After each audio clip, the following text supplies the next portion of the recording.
Let's start with the international financials as a group, because that's the biggest group in the international benchmarks. And that is interesting because in the US, the benchmark is dominated, as you know, by the tech stocks. Whereas when you go outside the US, financials are the biggest grouping. But financials as a whole is a highly heterogeneous group, right? There's a lot of different subsectors and geographies. So they've performed well in aggregate, but to understand it, you kind of have to unpack them one by one. The reason insurance companies have done well is because they've benefited from strong pricing on the property side. Rates have generally gone up, which has been a positive for their investment income. So combined, they've done well.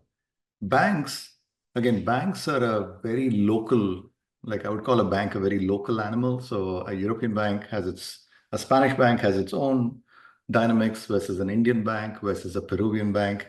As a group, I would call out the European banks, especially the Southern European banks.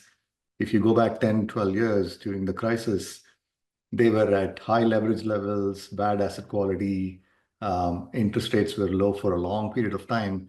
A lot of that began to reverse over the last couple of years, and that showed up, and that combined that with cheap starting valuations, they have done well in the recent year or so, a year and a half maybe.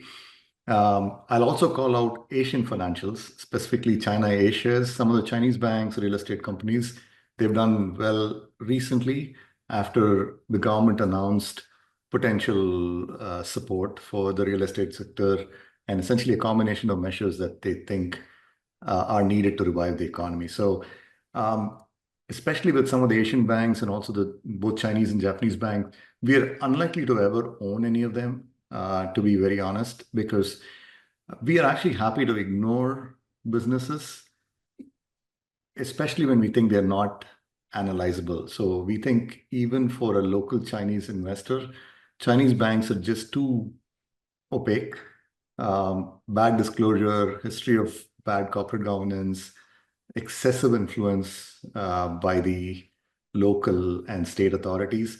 Those are not the kind of businesses we want to ever own.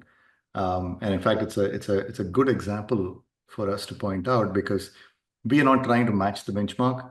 We are trying to be selective in finding unique ideas that we can have the confidence to hold through thick and thin over a long period of time. So we're just kind of happy to ignore some parts of this market because we just have so many other opportunities that are interesting.